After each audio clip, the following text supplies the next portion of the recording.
अपना स्तन दूध पिलाया, सन्य देशदात्मजाम, और पलने पर फिर से उनको लिटा दिया।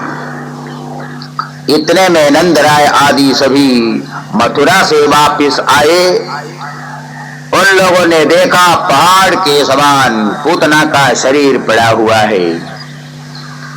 सभी समाचार सुना।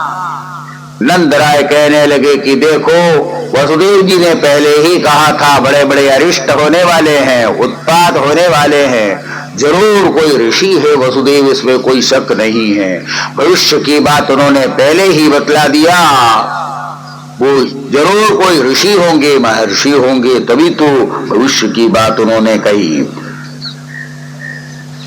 तासामविरतं कृष्णे कुर्विदान कुर्वती राम सुते क्षणम न पुनः कल्पते राजन संसारो ज्ञान संभवः। नंदराय आदियों ने कहा, अब इसके शरीर को क्या किया जाना चाहिए?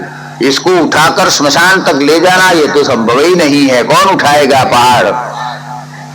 सब लोगों ने कहा कुल्हाड़ी से और सबसे काट काट करके टुकड़े करो और टुकड़े करके इसको ले जाओ और जलाओ।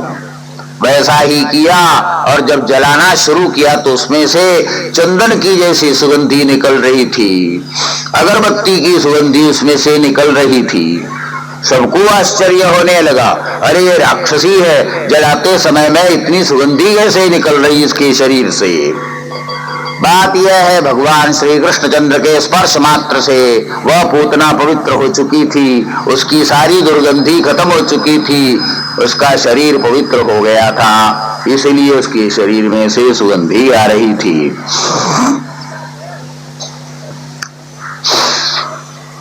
नंद स्वपुत्रमादाय प्रेत्यागतमुदारभि मूर्ध्युपाग्राय परमां मुदां लेभे कुरुद्वौ। पयांसि यासामपिबत्पुत्र स्नेहस्नुतान्यलं भगवान् देवकी पुत्र कैवल्याद्यखिलप्रदः। तासाम् अविरतं कृष्णे कुर्वतीनां सुतेक्षणं न पुनः कल्पते राजन् संसारो ज्ञान संभवः। सुखदेव जी ऊपर से बोलने लगे, भगवान के स्पर्श मात्र से ही देखो पूतना का उद्धार हो गया था। अहोबगीयम बदगालकूटम,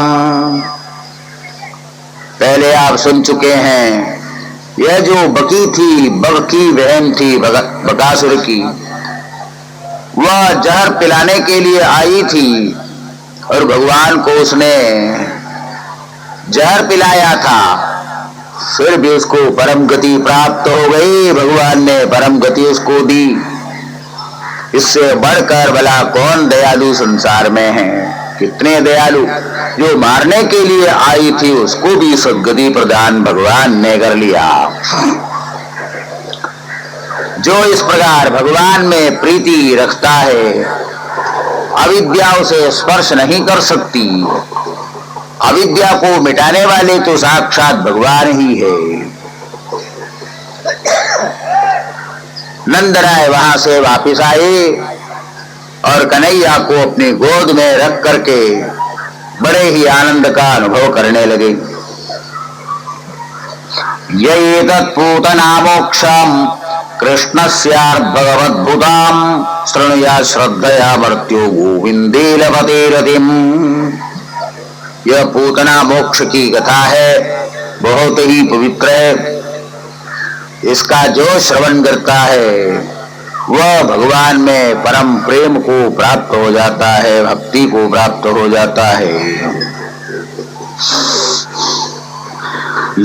येनावतारेण भगवान हरिरीश्वरः करोति कर्णरम्याणि मनोज्ञानि च न प्रभु। सुखदेव जी से राजा परीक्षित कहने लगे कि हे भगवान, बड़ी ही सुंदर आपने यह कथा सुनाई, आगे भी आप भगवान कृष्ण की लीला सुनाते जाएंगे। 7 दिन का जो मेरा जीवन बाकी बचा हुआ है वो अभी बाकी 3 ही दिन रह गए हैं, पवित्र हो जाएगा जीवन और मेरा कल्याण हो जाएगा।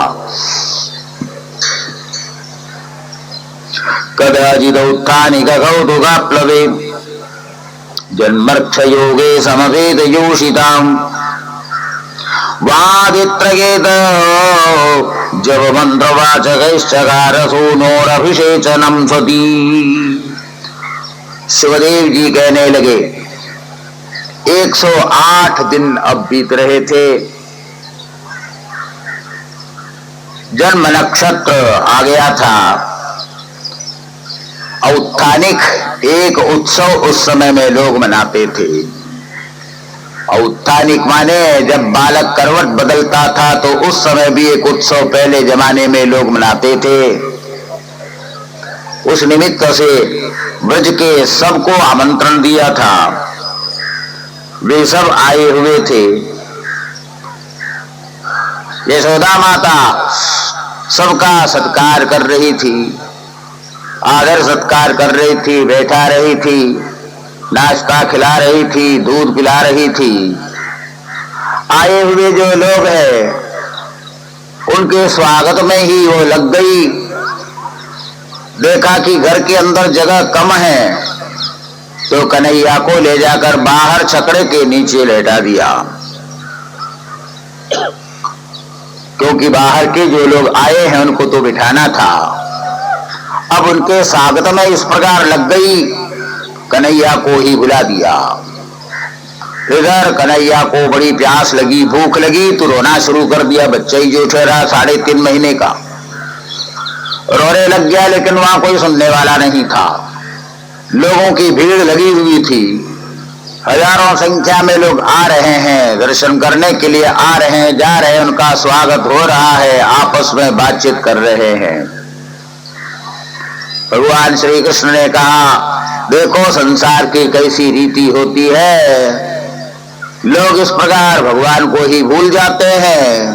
भागवत कथा जहां पर होती है वहां पर स्वागत तो करते रह जाते हैं और कथा वाचने वाले केवल बाच के रह जाते हैं। घरों में भागवत ऐसे ही हुआ करता है।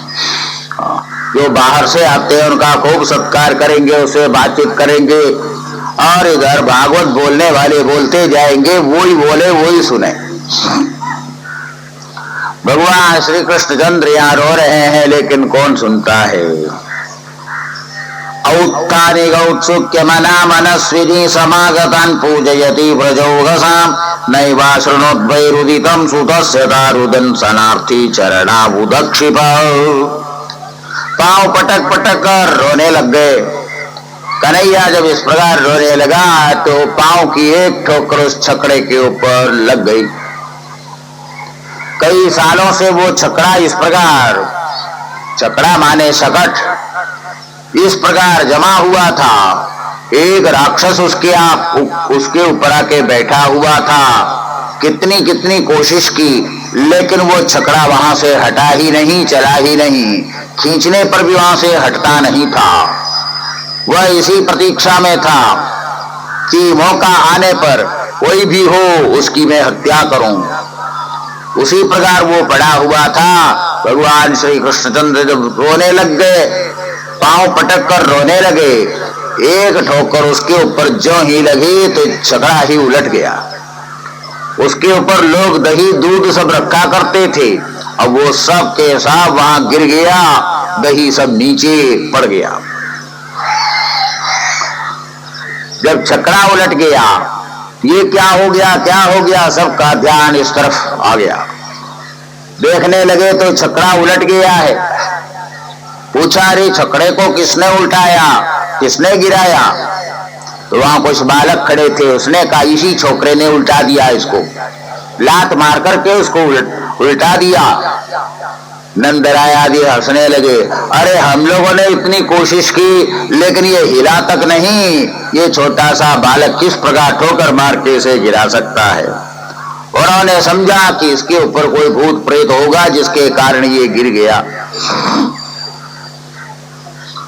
वाचयित्वा स्वस्त्ययनं नन्दगोपस्समाहिताः उत्वा चाग्निं द्विजादिभ्य प्रादादन्नं महागुणाम्। ग्रह शंका होने से फिर सुस्तिवाचनादि कराया और ब्राह्मणों को भोजन कराया, दक्षिणा उनको दी। एकदारोहमारूढ़ं लालयन्ती सुतं सती गरिमाणं शिशोर्मूढुं नसेहि गिरिकूटवत्। 3-4 महीने बीत चुके थे। कंस का भय उत्तरोत्तर बढ़ता चला जा रहा था। कुछ पता नहीं चल रहा है कि वो बालक मारा गया कि नहीं मारा गया, जो मुझे मारने वाला है। पूतना को भेजा, लेकिन खबर मिली थी कंस को कि पूतना खुद मारी गई है। कैसे मारी गई, किसने मारा, ये सब कंस को बराबर पता नहीं लगा। इसीलिए कंस को ये लगभग निश्चय हो गया था, हो ना हो मुझे मारने वाला पैदा हो गया व्रज में ही कहीं, इसमें कोई शक नहीं। क्योंकि वहीं पर पूतना मारी गई और मेरा जो मित्र शकटासुर था, वो शकटासुर भी वहां पर मारा गया।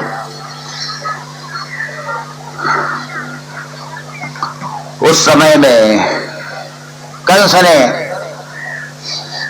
एक ऐसे राक्षस को बुलाया और बताया, जाओ आंधी बन करके जाना और वहां के जितने भी छोटे मोटे आदि बालक होंगे उन सबको तुम मारो। मुझे लगता है कि वहीं पर मेरा शत्रु पैदा हुआ है। तृणावर्त राक्षस का नाम था और वह वहां से ब्रज में पहुंच गया। आंधी का रूप धारण कर वो आ गया और ब्रज में इतने जोर की आंधी चली, इतने जोर की आंधी चली, धूल धूल चारों ओर हो गई। सबकी आंखों में धूल पड़ने लगी। सब अपने आप को बचा कर दौड़ने लगे, घरों में घुसने लगे।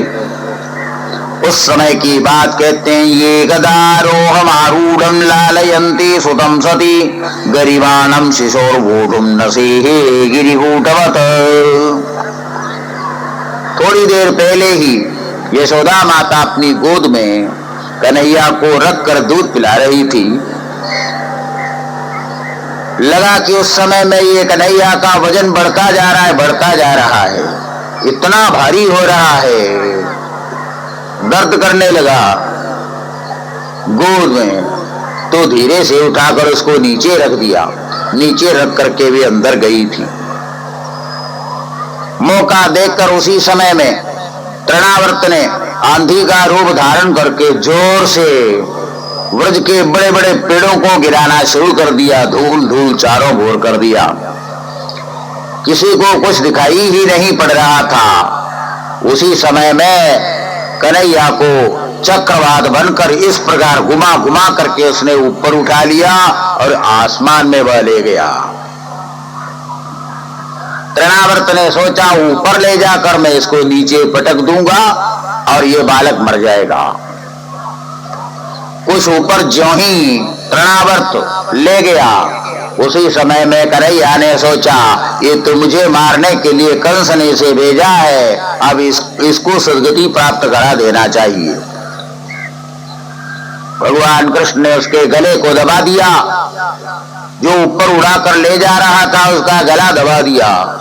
गला ज्यों ही दबाया, नीचे पटकने के लिए वह कोशिश कर रहा है, लेकिन बालक ऐसा चिपका हुआ है कि वह नीचे गिर ही नहीं रहा है।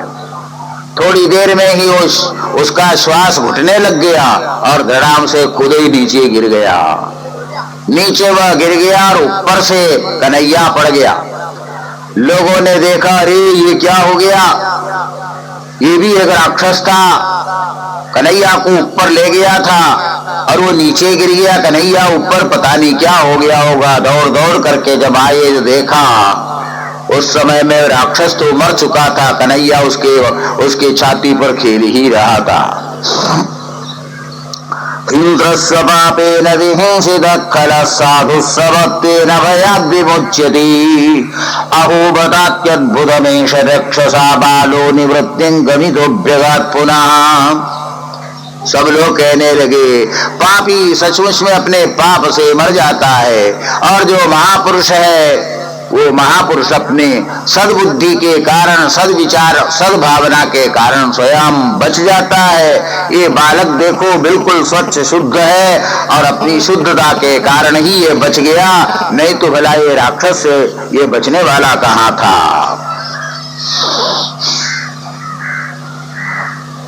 तृणावर्त कौन है असल में? पूतना यदि अविद्या थी और तृणावर्त लोभ को बोलते हैं। हाँ, तृणावर्त मनुष्य को तिनके के समान जो घुमावे, दर दर भटकावे, वही तो तृण आवर्त, तृणवद आवर्तयति तृणावर्त। घास के समान इधर उधर जो भटकावे वो तृणावर्त। लोभी मनुष्य जो होता है वो हमेशा भटकता ही भटकता रहता है। भगवान श्री कृष्ण ने सोचा मेरा दर्शन तभी लोगों को संभव है यदि हृदय में से लोभ को हटाएं, अविद्या को मिटाएं। तो पहले उस घोर अविद्या रूपी पूतना को मिटाने के बाद इस लोभ रूपी तृणावर्त को समाप्त कर दिया। तब लोगों ने भगवान श्री कृष्णचंद्र का दिव्य स्वरूप वहां पर देखने लगे। एकदार्भगमादाय स्वांकमारोप्य भामिनी प्रस्नुतं पाययामास स्तनं स्नेह परिप्लुताः। गर्गपुरोहितो राजन् यदूनां सुमहातपाः व्रजं जगामनन्दस्य वसुदेव प्रचोदिताः। 6-7 महीने बीत चुके थे। एक बार गर्गाचार्य वसुदेव जी के पास पहुंचे।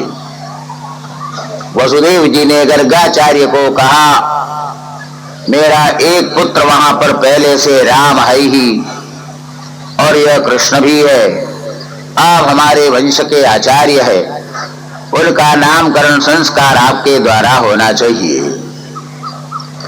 गर्गाचार्य वहां से आए ब्रज में।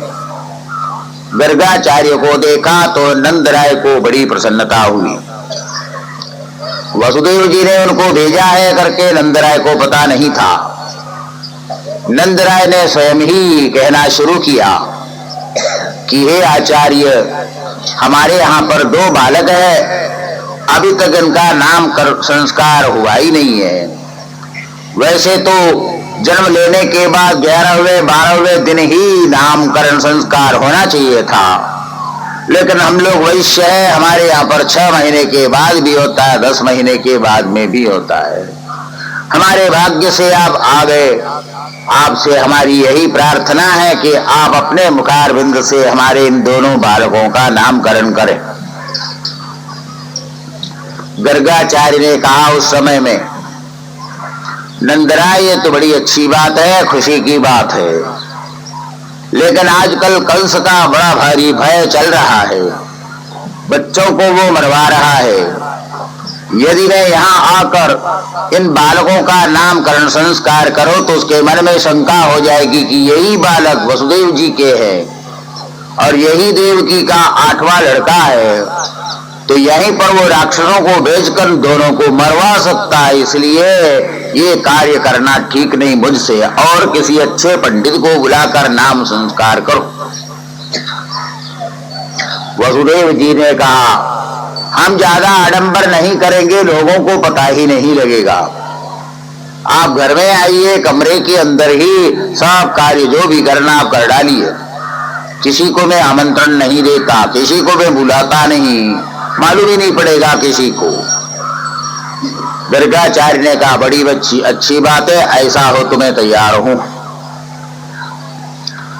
बालकों का नामकरण संस्कार, त्वं हि ब्रह्मविदां श्रेष्ठः संस्कारान् कर्तुमर्हसि, बालयोरनयो नृणां जन्मना ब्राह्मणो गुरु। गर्गाचार्य ने सब संस्कार करना प्रारंभ कर लिया। हाथ में कुश लेकर जल छिड़कते हुए, मंत्र बोलते हुए दोनों को पहले पवित्र कर लिया, और पवित्र करने के बाद और कोई वहां पर नहीं था। नंदराय थे और वहां पर यशोदा माता थी, रोहिणी थी, बस, और दूसरा कोई भी नहीं था। गर्गाचार्य बोलने लगे, अयम विरोहिणी पुत्रो रमयन सुहृदो गणे आख्यासते राम इति बलाधिक्यात् बलम विदुः। ये जो बड़ा बालक है यहाँ पर, यह रोहिणी का पुत्र है, क्योंकि सातवां जो गर्भ हुआ था उसे उठाकर योग माया ने रोहिणी के उदर में डाल दिया था, तो प्रथम उसका जन्म हुआ था। ये जो रोहिणी का पुत्र है सबको आनंद पहुंचाने वाला होगा। रमयती रामा, सबको आनंद पहुंचाएगा, इसलिए इसका नाम एक तो राम होगा, दूसरा इसका नाम बलदेव भी होगा, क्योंकि बहुत शक्ति इसके अंदर आने वाली है, सबसे अधिक बलवान ये होने वाला है, इसलिए इसका नाम बल भी होगा, बलदेव होगा। आख्यास्यते राम इति बलाधिक्यात् बलम विदुः।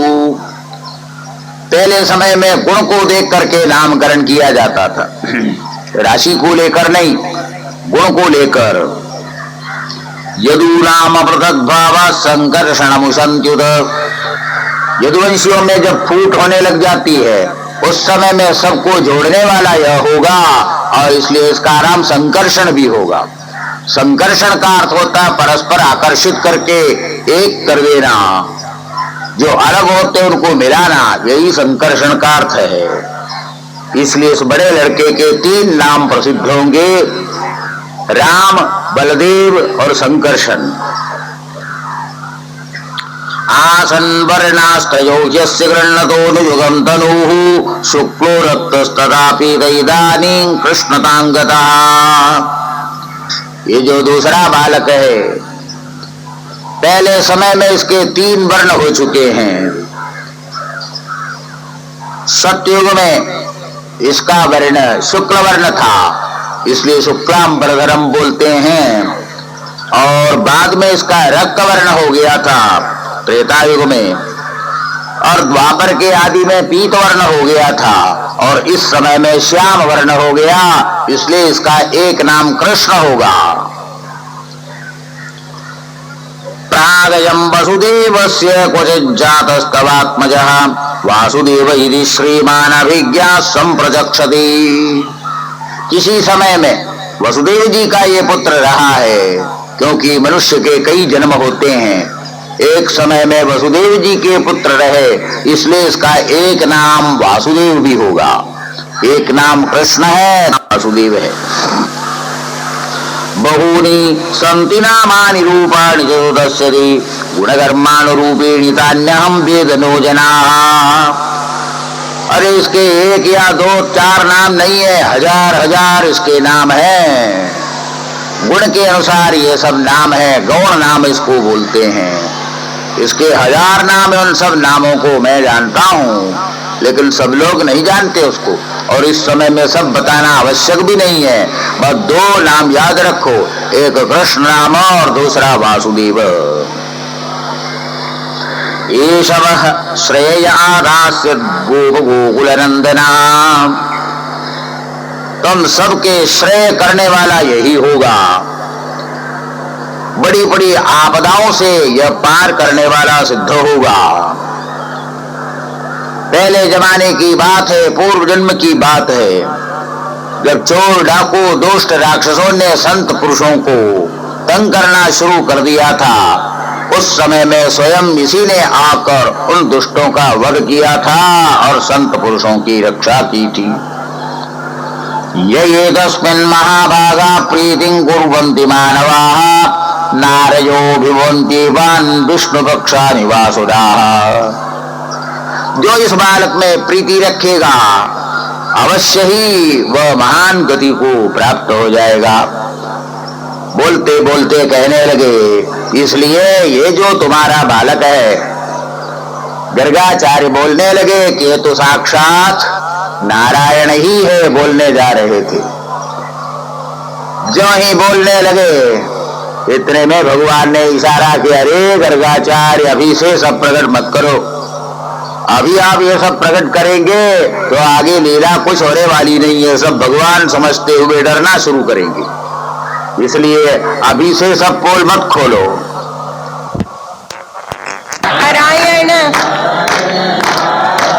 कृष्ण कन्हैया लाल की जय, भागवत भगवान की जय।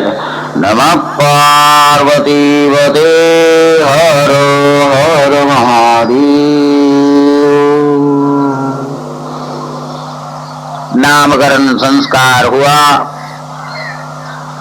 उसके बाद में यशोदा माता ने कहा कि हे आचार्य, आप हमारे घर में आए और जरूर यहाँ प्रसाद लेकर आप जाएं। हमारी इच्छा ऐसी है कि आज आप हमारे घर में ही भोजन करें। गर्गाचार्य ने कहा, यशोदे ठीक है, लेकिन हमारा ऐसा नियम है कि रोज हम अपने हाथ से भोजन बनाकर भगवान को भोग लगाकर तब भोजन करता हूँ, इसलिए यहाँ पर मैं भोजन नहीं कर सकता। यशोदा माता ने कहा, भगवान तो आप यहीं पर भोजन बना लीजिए, यहीं भोग लगाइए, आप भोजन पाइए, हमको भी प्रसाद मिल जाएगा। गर्गाचार्य ने कहा, हाँ ये तो हो सकता है, तो सब सामग्री लाके दे दो, यहीं पर मैं भोजन बना लूंगा और भगवान को भोग लगा के उसके बाद में प्रसाद में भी पाऊं, आप सबको भी मिल जाएगा। देरी नहीं थी, क्योंकि वो गोकुल ही ठहरा, दूध की कोई कमी नहीं थी। बहुत सारा दूध लाके रख दिया, चावल लाके रख दिया और सब सामग्री लाके रख दिया। बड़े प्रेम से गर्गाचार्य ने बना लिया, खीर बनाया, भोजन बनाया और फिर उसके बाद में भगवान को भोग लगाने के लिए अपना फोटो निकाल के सामने रख दिया। फिर चारों ओर से जलेन प्रदक्षिणी कृत्य तुलसी जलन निधाय सब कर लिया। प्राणाय स्वाहा पानाय स्वाहा बोलते हुए, क्योंकि थोड़ी देर तक ढक करके रखना पड़ता है, आंख मूंद करके बैठ गए। जब आंख मूंद कर बैठे और मंत्र बोलने लगे, नाभ्या आसीदं शीर्ष्णो, इतने में क्या हुआ, करैया वहां से धीरे धीरे आए। ये आंख मूंद कर बैठे हुए थे और खीर बहुत सुंदर बनी हुई थी, हाथ डाल दिया और खाना शुरू कर दिया। अब ये इधर ध्यान कर रहे हैं, भगवान का ध्यान कर रहे हैं, लक्ष्मी नारायण भगवान का भोग लगाने के लिए, लेकिन इधर तो कृष्ण ने पहले ही अपना खाना शुरू कर दिया। इतने में यशोदा माता आ गई, उसने देख लिया, अरे अरे ये छोकरे ने क्या कर लिया, क्या कर लिया। गर्गाचार्य की भी आंख खुली, देखा तो उसने सर जूठा कर दिया था। स्वयं खा ले और वही हाथ फिर उसमें डाल दे, फिर ये खाएं और फिर वही हाथ उसमें डाल दें। यशोदा माता ने कहा, आचार्य जी आज बहुत हमारी गलती हो गई, बड़ी लापरवाही हो गई, इस लड़के ने देखो सब जूठा कर दिया है। गर्गाचार्य बोलने लगे, अब क्या किया जाए, बच्चे हैं, अब बच्चे ने छू लिया तो क्या है, कोई बात नहीं, हम खा लेंगे। यशोदा माता ने कहा, नहीं महाराज, नहीं महाराज, आप जूठन खाएंगे तो पाप हमको लग जाएगा। आपने बराबर भोग भी नहीं लगाया भगवान को, दूसरी बार हम दूध लाकर आपको दे देती है, सब सामान लाके दे देती है, दूसरी बार आप बनाइए। गर्गाचार्य ने कहा, अभी कितनी देर लगेगी उसके लिए, 2 घंटे तो लग गया और 2-3 घंटे और लग जाएंगे, मैं तब तक भूखा रह जाऊंगा। जो कुछ करना सो कर लिया, बस यही खाकर मैं चला जाऊंगा। यशोदा माता ने कहा, नहीं महाराज, नहीं महाराज, आप ऋषि है, संत है, ब्राह्मण है, ये बच्चों का, हम लोग तो वैश्य है, और वैश्य बालक की जूठन जो आप खाएं ये तो ठीक नहीं। यशोदा माता जब हाथ से निकालने लगी, गर्गाचार्य ने कहा, नहीं नहीं नहीं नहीं, रहने दो इसको, इसको रहने दो। कहा, महाराज ऐसा नहीं होगा, ये हम लोग खा लेंगे, आप दोबारा बना लीजिए। गर्गे ध्यायति दैवतं स्ववसितं नैवेद्यमावेद्य भुङ्क्ते तद्धरिरित्यवीक्षतु तदा प्रायत्यभीताम्बिकाम् अश्रून्नुत्सृजति स्म विस्मयकरं दृष्ट्वा च तत्सस्मितः संविज्ञातरहस्येव कृतधीरास्ते स्म मौनं मुनिः। गर्गाचार्य भोग लगाने के बाद आंख बंद करते हैं तो स्वयं कन्हैया आकर उसको खाने लगे। यशोदा माता घबरा रही है, उठा के ले जाने की कोशिश कर रही है, लेकिन गर्गाचार्य कहते नहीं नहीं इसको मत ले जाओ, क्योंकि मुझे बहुत भूख लगी है, जल्दी मुझे जाना है। यशोदा माता कहती हमको पाप लगेगा महाराज, हमको पाप लगेगा, आपको जूठन खिलाना नहीं है। नहीं नहीं, गर्गाचार्य कहते हैं तो मैं ऐसे उठकर चला जाऊंगा, भोजन किए बिना भूखा ही चला जाऊंगा, मैं अभी नहीं बैठ कर रह सकता, इतनी देर तक नहीं बैठ सकता हूं। यशोदा माता घबरा रही है। अश्रून्नुत्सृजति स्म विस्मयकरं दृष्ट्वा जगत्सस्मिता संविज्ञातरहस्येव। गर्गाचार्य रहस्य को समझ रहे थे। गर्गाचार्य ने देख लिया कि मैं जिसका ध्यान कर रहा था, आज तक मैंने फोटो को भोग लगाया था, लेकिन आज साक्षात भगवान ने भोग ग्रहण कर लिया है। अब ये यशोदा माता पूरे का पूरा उठा के ले जाना चाहती है। जो प्रसाद मुझे मिलना था, असली प्रसाद आज मिल रहा है, और उसको उठा के ले जाए तो भला कैसे हो सकता है। यशोदा माता को कह रहे कभी नहीं, इसको उठाना नहीं, लगाना नहीं हाथ। बच्चे ने लगा लिया कोई बात नहीं, लेकिन तेरे हाथ के छूने से मैं नहीं खाऊंगा, भूखा चला जाऊंगा, डांटना शुरू कर दिया था।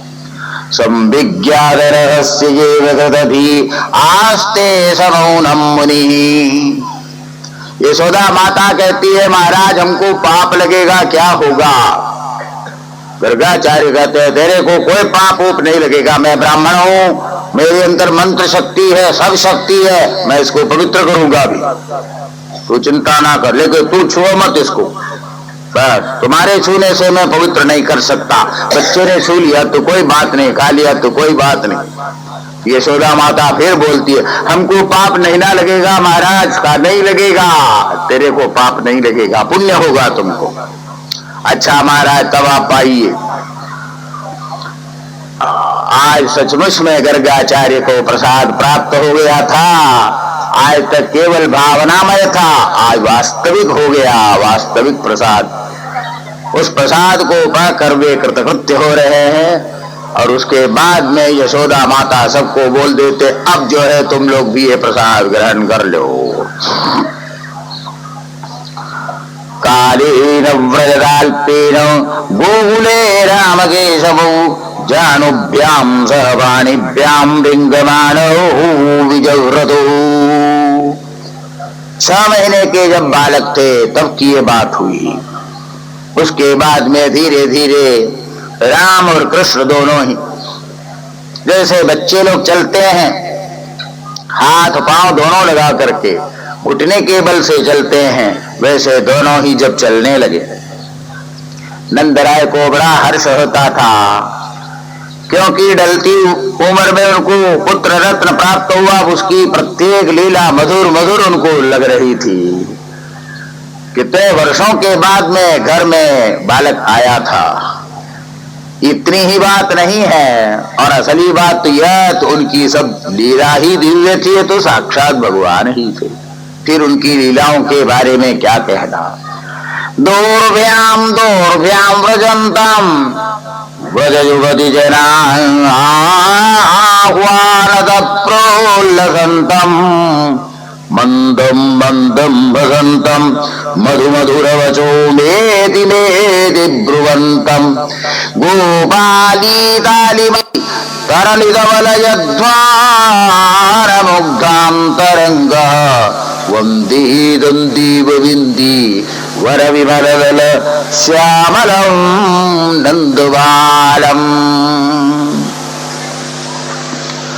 भगवान श्री कृष्णचंद्र की जब ऐसी लीला चल रही थी, उस समय में एक बड़े ऋषि वहां पर पहुंच गए थे। उन्होंने वर्णन किया उस समय में दोर्भ्याम दोर्भ्याम भजन्तम व्रज युवती जना वानद प्रोल्लसंतम। हाथ के बल से चल रहे हैं श्री कृष्ण, घुटने के बल से और हाथ के बल से। गोपिकाएं बैठी हुई है और कृष्ण इसी प्रकार आगे चल रहा है तो वे ताली बजाती है, गोपिकाएं ताली बजा रही है। मंदम मंदम भसंतम, आवाज जब सुनने लगते हैं तो पीछे की ओर देखकर हंसने लगते हैं। कन्हैया मधु मधुर वचो में ब्रुवंतम। ज्यादा भाषा उस समय में नहीं आती थी, खाली माँ माँ माँ बस इतना ही बोलना आता था, लेकिन वो आवाज ऐसी थी कि मानो अमृत की बूंदें गिर रही हो। मधु मधुर वचो में ब्रुवंतम गोपाली तालिमाली तरलित वलयध्वान मुग्धाम तरंगा। कुछ आगे जब निकल जाते कन्हैया तो उस समय में गोपिकाएं वहां पास में आकर ताली बजाना जब शुरू कर, उनके हाथ में जो कंगन थे वो कल कल कल कल आवाज जब करने लगे, आश्चर्य सा देखते ये आवाज कहां से कैसे निकल रही है। अपनी छोटी छोटी अंगुलियों को कंगन के ऊपर लगा के देखे ये कैसी आवाज है। ध्वान मुग्धाम तरंगा।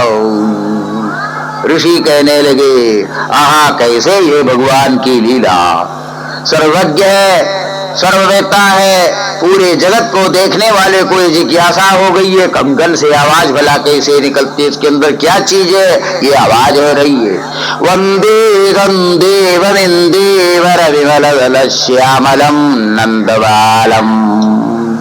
हे प्रभु, ज्ञानी होते हुए भी अपने को अज्ञानी के रूप में दिखा रहे हैं, समस्त जगत के स्वामी होने पर भी आप मामूली एक बालक के रूप में अपने आप को दिखा रहे हैं, सारे जगत को अपनी ओर आकर्षित कर रहे हैं। ऐसे भगवान के चरणों में हम बार बार वंदना करते हैं। यर्यंगना दर्शनीय कुमार लीलावंतर्व्रजेद दबला प्रगृहीत पुच्छै वत्सैरितस्तद उभावनुगृह्यमाणो प्रेक्षन्त्य बुज्झित गृहा जघृषु हसन्त्या। बचपन में ही इसी प्रकार अनेक लीलाओं को करना प्रारंभ किया। जब धीरे धीरे चलने लगे थे अग्रष्ट जानू होकर, बछड़ों की पूंछ पकड़ के, जब वो दौड़ने लग जाए तो पीछे पीछे दौड़े, और जब हाथ छूट जाए तो वहां पर गिर पड़ते। ये सब देखकर माताओं को बहुत प्रसन्नता होती थी, बड़ा आनंद होता था। गिर जाए तो तुरंत जाकर उठावे, रोने लग जाए तो अपने गोद में बिठावे। माताओं का दिवस, रोहिणी माता यशोदा माता दोनों का दिन इस प्रकार सुंदर बीत रहा था। कब रात हुई, कब दिन हुआ, कब दोपहर हुआ, कुछ उनको मालूम ही नहीं।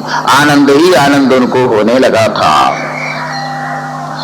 कालेनाल्पेन राधर्षे राम कृष्ण गोकुली आकृष्ट जानुभिपद्भिर्विचक्रमदुरंजसा। अब धीरे धीरे कुछ आगे बढ़ने लगे।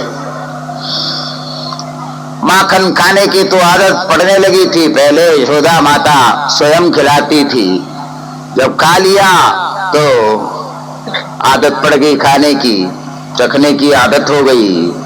वत्सान मुंचन क्वचिदगमयी निर्याता जननी दिजत्वरगतो हयि अंगवीरं बधिर्भुञ्जानस्त्वरया हरन् पुनरुपायां पिम्बिलोक्याम्बिकाम् वत्सास्य स्वगरं विलिप्य सहसा प्रोञ्च स्वभास्यञ्जगौ मातः पश्य दुराशयस्तव भजसारं मुषित्वा घस। लेकिन ज्यादा नहीं खिलाती थी यशोदा माता। उनको भय था कि ज्यादा माखन खा जाएगा और बीमार हो जाएगा तब क्या होगा। यशोदा माता को ये मालूम नहीं था कि सारे जगत को, भुवन को एक समय में भक्षण करने वाला यही है। वो तो समझ रहे थे छोटा सा बच्चा ज्यादा माखन खा जाएगा तो बदहजमी हो जाएगी, बीमार हो जाएगा। हाँ, मुझे माखन दो बोलने पर भी बस थोड़ा सा दे देगा, अरे और दो कहने और थोड़ा सा दे देगा, तृप्ति नहीं होती थी। जब तृप्ति नहीं होती है तब आखिर बालक लोग फिर चोरी करना शुरू करते हैं। मन भर नहीं देते तो उसके बाद में चोरी करना सीख लेते। जब देखा यशोदा माता अंदर चली गई, दही मथ रही थी और माखन उसके अंदर आ गया था, लेकिन काम से जब अंदर चली गई, कन्हैया ने देखा ये तो अंदर गई है, अब बराबर मुझे पेट भर के माखन खिला नहीं रही। क्या किया, धीरे से हाथ से माखन निकाला और खा लिया, मुंह में डाल दिया। इतने में यशोदा माता बाहर आई। आते हुए देखा तो क्या किया, बछड़ा खड़ा था और उसके मुंह पर जो है हाथ पहुंच लिया। निर्जाता जननी विचत्वरगतो वै अंगवीनंबरी भुंजानस्त्वय हरन् पुनरुपायां तिं विलोक्यां पिगां वत्सास्य सुगरं विलिप्य सहसा प्रोंच्य समास्यं जगौ। अपना तो मुंह पहुंच लिया और बछड़े के मुंह पर अपना हाथ लगा दिया। तो क्या करता है, क्या कर रहा है, यशोदा माता ने पूछा। कन्हैया कहता है ये बछड़ा बड़ा बदमाश है, ये तुम्हारा ये जो माखन खा रहा था तो मैंने इसको हटाया, ये देखो इसके मुंह पर माखन लगा हुआ है, कितना दुष्ट है, चोर है, ये तो चोर है, ये माखन चुरा के खाता है। यशोदा माता कहती है अरे बछड़ा कहीं माखन खाता है, तूने खाया होगा और उसके मुंह पर हाथ फेर दिया होगा। कहा नहीं नहीं, इससे पूछो ना, ये अगर बोलता है मैंने नहीं खाया तब ना मैं मानो, इसको पूछो। अब उससे पूछने में बछड़ा थोड़ा ये कहेगा कि मैंने माखन नहीं खाया। लेकिन यशोदा माता तो समझ जाती है ये तो अभी से चालाकी करना शुरू कर दिया है, झूठ बोलना अभी से प्रारंभ कर लिया। वत्सान्मुञ्चन् क्वचित् समये क्रोशसञ्जातहासः स्तेयं स्वाद्वत्यगदधिभयः कल्पितैः स्तेययोगैः मर्कान् भोक्ष्यन् विभजति सजेन्नास्ति भाण्डं भिनत्ति द्रव्यालाभे सगृहकुपितो यात्युपक्रोश्यतोगान्। पहले पहले अपने घर में इसका अभ्यास कर लिया था चोरी करने का। चौरदार शिरोमणि ही नाम ही पढ़ने लग गया था। अब धीरे धीरे बाहर भी चोरी करना शुरू किया। गोपिकाओं के घर में जाएं और अपने मित्रों को बना लिया था बहुत सारे। जब वो इधर उधर हो जाए तो सब लड़कों को बुलाकर कहे कि देखो माखन जहां कहीं पर भी दिखाई पड़े खा लेना है। ये माताएं देती नहीं है, बड़ी कंजूस होती है, इसलिए अपने चोरी करके खाना पड़ेगा। गोपिकाएं जब आकर देखें तो मटके में जो माखन रखा सब खाली दिखाई पड़े। धीरे धीरे उनको पता चला कि ये लोग सब मिल करके इस प्रकार चोरी करना शुरू कर दिया है। तब वो ऊपर रखना शुरू कर दिया, ऊपर बच्चों का हाथ जहां तक ना पहुंचे। उसके लिए भी उपाय बना लिया। एक लड़के के ऊपर दूसरा चढ़े, दूसरे पर तीसरा चढ़े। ये गोविंदा वाली जो बात आजकल देखते हैं वो पहले भगवान कृष्ण ने कर लिया। सीढ़ी बनाकर, बच्चों की सीढ़ी बनाकर ऊपर चढ़ जाए और माखन निकालकर स्वयं भी खावे, बच्चों को भी दे देवे, बंदरों को भी खिला दे। यशोदा माता के पास आकर गोपिकाएं इसी प्रकार शिकायत करने लगी कि तुम्हारा लड़का आजकल बहुत ऊधम मचाने लगा है, हमारे घरों में आकर के माखन खुलत चुरा के खाता है और दूसरों को भी खिलाता रहता है। हस्ताग्राह्ये रचयति विधिं पीठकोलूघलाद्यश्चिद्रं जन्तरूनिहितवयुनश्चिक्य भाण्डेषु तद्वित् द्वान्तागारे गृहमणिगणं स्वाङ्गवर्थप्रदीपं काले गोप्यूयरहि गृहकृत्येषु व्यग्रचित्ता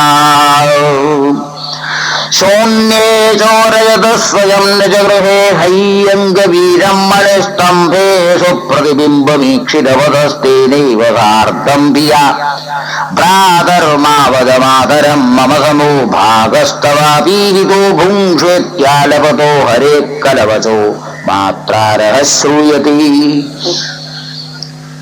बाहर इस प्रकार घरों में जा जाकर माखन चोरी करके खाना शुरू कर दिया, और घर में तो कहना ही क्या।